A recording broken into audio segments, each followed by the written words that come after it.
আসলে তার বাবা যখন মারা যায় তখন আমি সেখানে যেতে চেয়েছি। আমার ভাইয়ের মাধ্যমে সে বলেছে যে রিয়া যদি এখানে আসে তাকে আমি মেরে ফেলবো।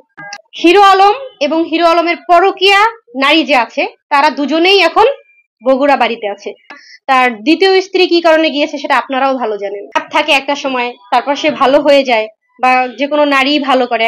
একজন পুরুষকে ভালো করতে পারে একজন স্ত্রী। আমি সেই স্ত্রী হিসাবে অনেক চেষ্টা করেছি ভালো করার। এখন যদি না পারি সেখানে আমার কিছু করার নেই। আমি তার লাইফে আসছি কখন?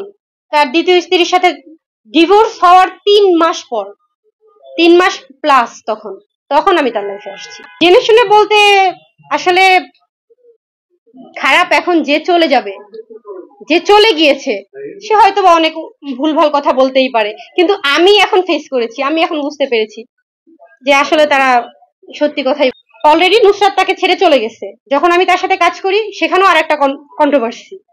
দেখতে যাব কেন? আমার শ্বশুরের কাছে তো আমি তাকে এনে আমি হসপিটালে আমি নিজেই ভর্তি করিয়েছি। দেখতে যাওয়ার কিছু নেই। আমি তো তাকে টেক কেয়ার করার জন্যই গিয়েছি বা থাকার জন্যই গিয়েছি। যদি সেখানে গিয়ে দেখি আমি অন্য কিছু, তাহলে তো আর সেখানে থাকা পসিবল হয় না আমার। কোরআন শরীফ নিয়ে প্রমিস করতে হবে কেন? এমনিতেই তো আমরা একটা বন্ধনে আবদ্ধ, তাই না? বিয়ের আগে কোথায় আমি যখন তার সাথে কাজ করি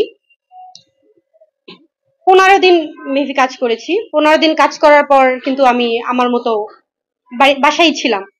তারপর যখন দেখলাম তার স্ত্রীর সাথে তার তখন ঝামেলা চলছে। অলরেডি নুসরাত তাকে ছেড়ে চলে গেছে। যখন আমি তার সাথে কাজ করি সেখানেও আর একটা কন্ট্রোভার্সি কাজ করছি, সেজন্য তার সাথে কাজ করাও আমি বন্ধ করে দিয়েছিলাম। বন্ধ করে দেওয়ার পর আমি দেখছিলাম যে তারা মিশে যাক, একটা সংসার না ভাঙুক। কিন্তু না, নুসরাত তাকে ডিভোর্স করেছে। তারপর 3 মাস যাওয়ার পর, তারপর তার সাথে আমি বিয়ে করার পর তারপর আমরা কাজ করেছি।